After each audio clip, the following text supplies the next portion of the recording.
Hi Cancer, this is Jav.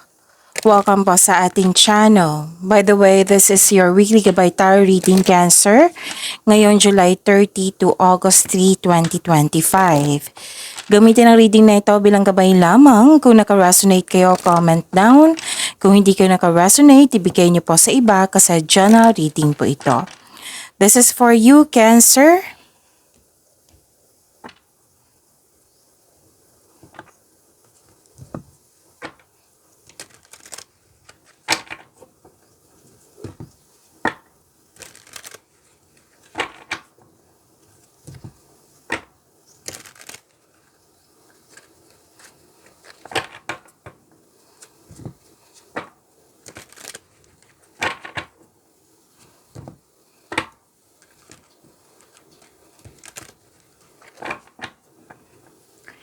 Para po ito sa iyo, Cancer.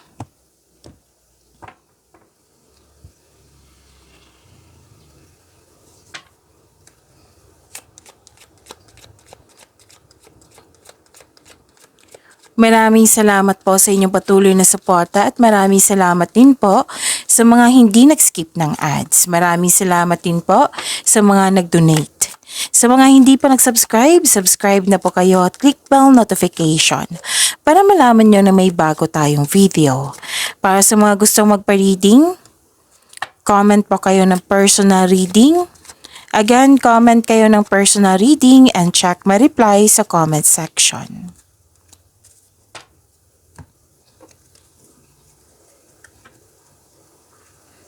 Oh, ang ganda. Cancer, mas lumawak yung ambisyon mo sa buhay. Oo, mas lumawak yung ambisyon mo sa buhay. May dumating na opportunities na kailangan mong bigyan ng best decision or best choice. At, okay, may parating na malaking pera, transactions, cash flow. Oo. Maraming kliyente, customer project. Yan. Prosperity is yours. So, claim nyo po ang Cancer. Ang ganda. Claim nyo po ha. Malaking pera.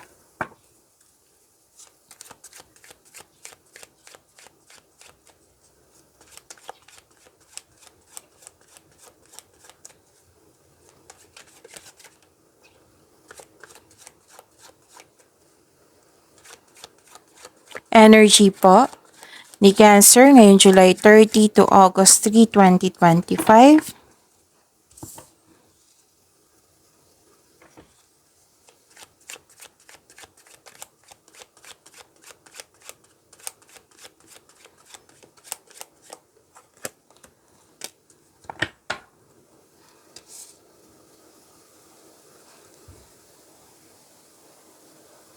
Kung may napansin kayo na repeating message, yan po yun ang pinupush ng course nyo po na kailangan bigyan ng atensyon.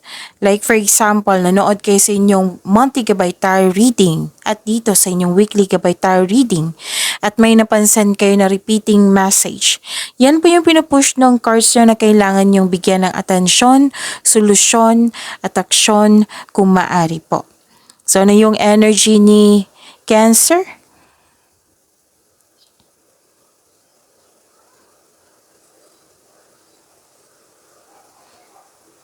Intellectual ambition, leadership, nakikita ko dito. Kayo po ay mapag-isip, matalino, patas o ethical. Strong person, authority person. You want to win at all cost. Authority. Ginagamit mo ang katalinuhan o lohika para makamit ang tagumpay. Gumagawa ka ng aksyon upang manindigan. Magtiwala sa inyong boses, magtiwala. Makinig kayo sa inyong intuition. Mataas ang pasensya mo. Gumagawa ka ng lohikal na aksyon sa iyong mga layunin sa buhay na maaring humantong sa pagiging iyong sariling boss. May pagtanggap ng promotion dito. Leadership role or magaling kayo na leader. Oo, may leadership role dito pagkuha ng isang tungkulin sa pamumuno.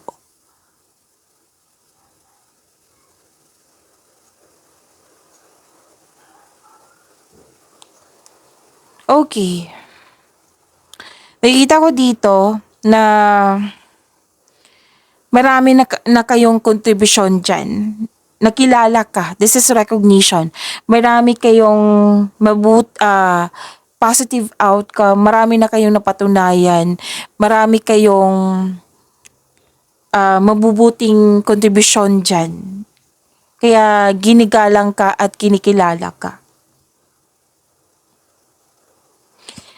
Kung may legal issue kayo o legal matters, legal issues, makakatanggap kayo ng mabuting balita. So, claim nyo po, Cancer.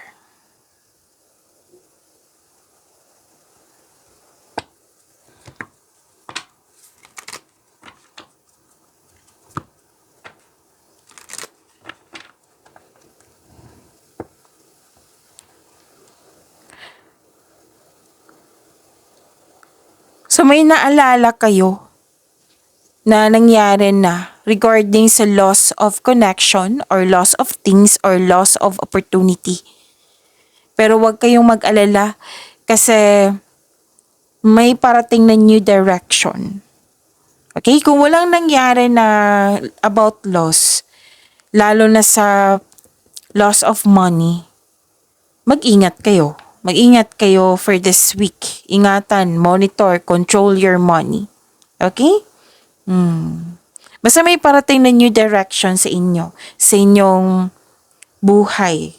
Sa personal life ba ito? Sa love life ba ito? Or sa career and money?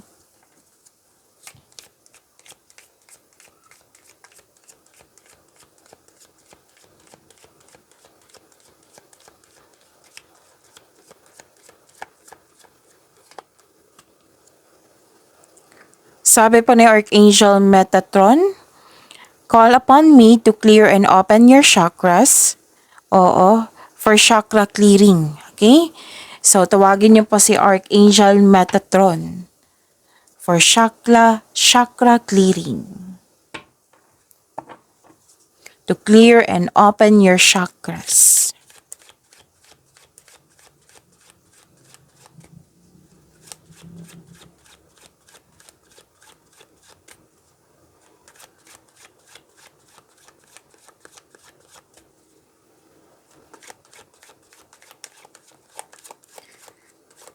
Career and money po ni Cancer ngayong July 30 to August 3, 2025.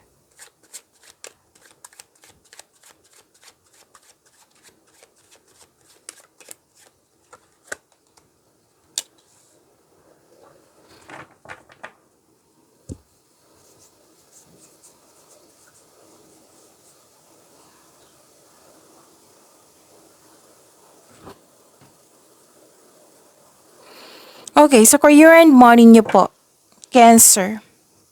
Persistence, self-reliance, nearing completion or nakumpleto na. Okay. Pwedeng struggles sa trabaho or negosyo, pero huwag kayong mag-alala. This is only temporary. Huwag kayong sumuko. Oo, oras na para gawin ang huling hakbang tungo sa pagtatapos ng isang project, gawain, or pagtatapos ng pangmatagalang pagsusumikap. Oo. Posibleng may atake sa'yo, bagamat ikaw ay handa. Posibleng may hamon na parating or delay. Oo. Or di kaya concern sa mataasang ego. Nakaramdam ka ng pagod at handa ka ng sumuko. Pero malapit ka na malapit na tong matapos. Move forward. Kung gawain ito, move forward kayo. Tapusin mo ang nag-aantay na gawain.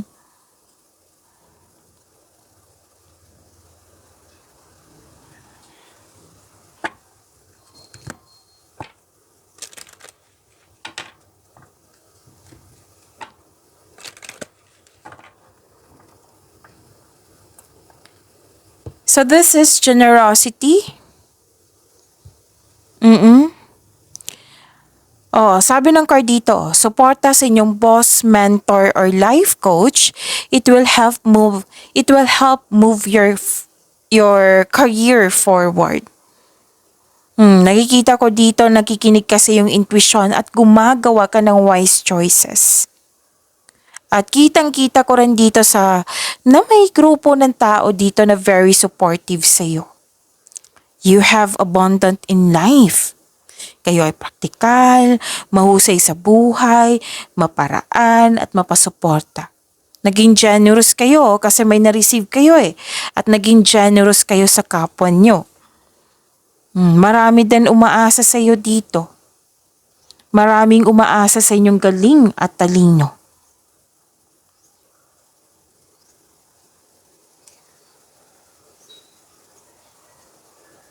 To achieve a success in career and money, kailangan mo mag-focus. Comes with determination and clear intention. Ito ng oras na mag-create ka ng konkretong plano. You're moving forward to the next level sa inyong career and money. Mag-focus kayo at magplano kayo and take some action. So, kasi itong pag-create mo ng konkretong plano, ito yung makatulong sa inyo na makagawa kayo ng best decision. Lumabas dito, di ba? May opportunity na bibigyan mo siya ng best decision or best choice. Makinig din kayo sa inyong intuition. Sabi ng card, this is a repeating message, but different card. Makinig kayo sa inyong intuition. You have success in the face of difficulty.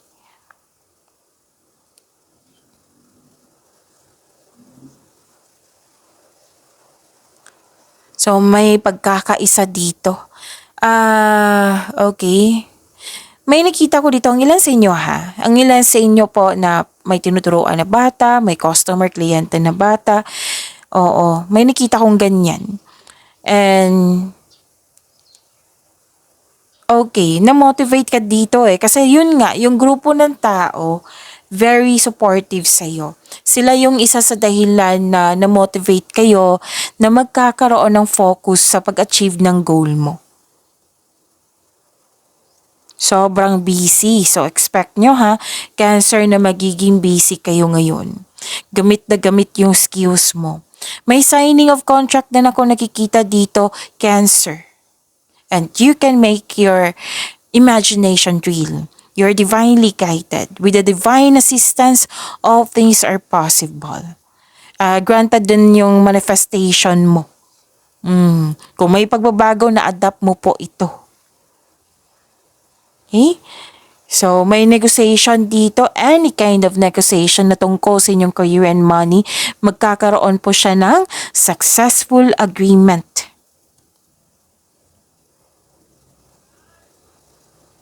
So you have confidence and persistence in your career and money. You are eager to achieve a successful outcomes sa trabaho mo or sa negosyo mo. Basta huwag kayong mag-give up. Don't doubt your strength. Harapin mo. Bigyan ng aksyon.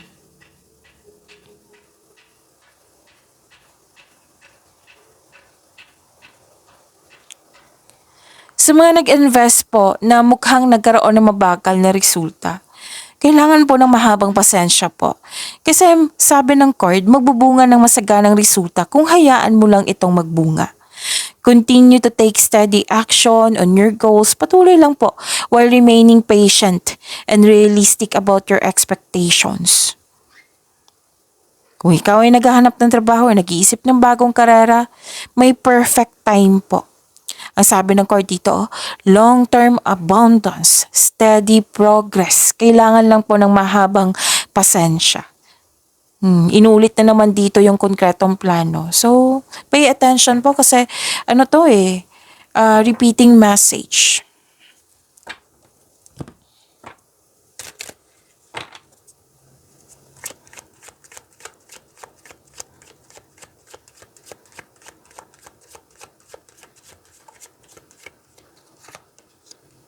Expression, open up your heart and connect with others.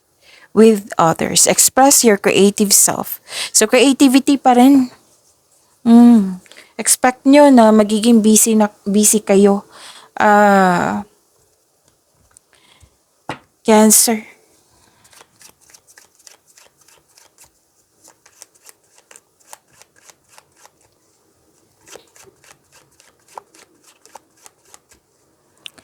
Love life, self-love, partnership, and romance ni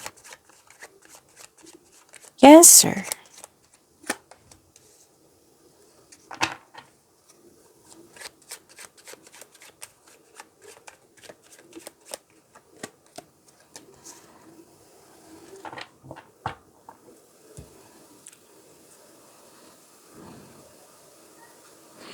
Okay, so love life, self-love, partnership, and romance. Spend time with people who inspire and motivate you. May sinasabi rin dito para sa mga single, magkakatagpo ka ng partner through friends connection. Para sa mga may relasyon sa buhay mag-asawa, this card tells you na mas mag-grow pa ang inyong relasyon. May plano kayong mag-travel or mag-decorate kayo sa inyong bahay.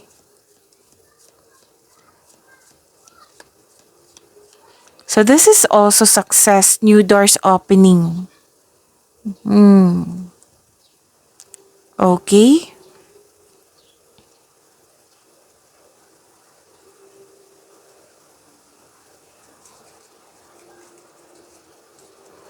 May celebration po. Cancer, special event. Masaya kayo ngayon kasi may celebration. Any kind of celebration po.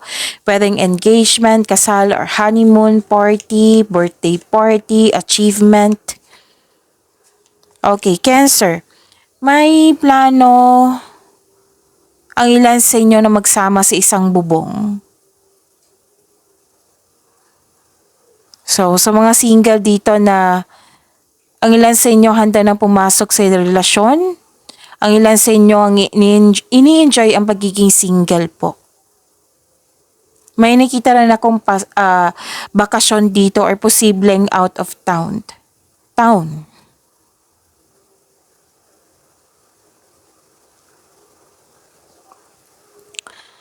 Ano to? May dito, paulit-ulit na pangyayari or paulit-ulit na concern na binigyan na ng solusyon. So this is ending. Oo. Pwede din pagtatapos ng relasyon to. Again, nasa dalawa ha, pagtatapos ng relasyon, ang ilan dito, pagtatapos sa paulit-ulit na lang na concern. Kasi binigyan na ng solusyon. And sabi ng card, accept and learn the past situation.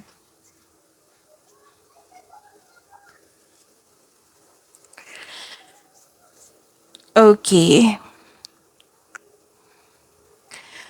May parating na bagong tao sa inyo, sa mga single dyan, na very aggressive. Malakas ang energy niya. Pwedeng makulit. Pwedeng air signs to. Gemini, Libra, and Aquarius. Pwede din naman iba. Pero mas malakas yung energy ng air signs eh. Makinig kayo sa inyong intuition. Kilalanin mo muna ng mabuti. Okay? Huwag munang mag-grab agad ng opportunity. Basta kilalanin mo ng mabuti. Kasi may nakita kasi ako ditong kung ano yung sobrang, kumbaga, baka kasi sa sobrang bilis ditong dumating, sobra din siyang mabilis mawala. So, kilalanin ng mabuti. Be wiser.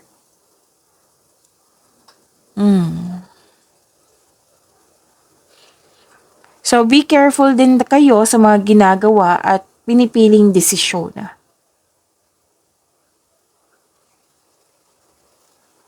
Nakikita ko dito, matibay ang inyong relasyon, maaari nag-date kayo ngayon after ng masalimuot na di pagkakaunawaan.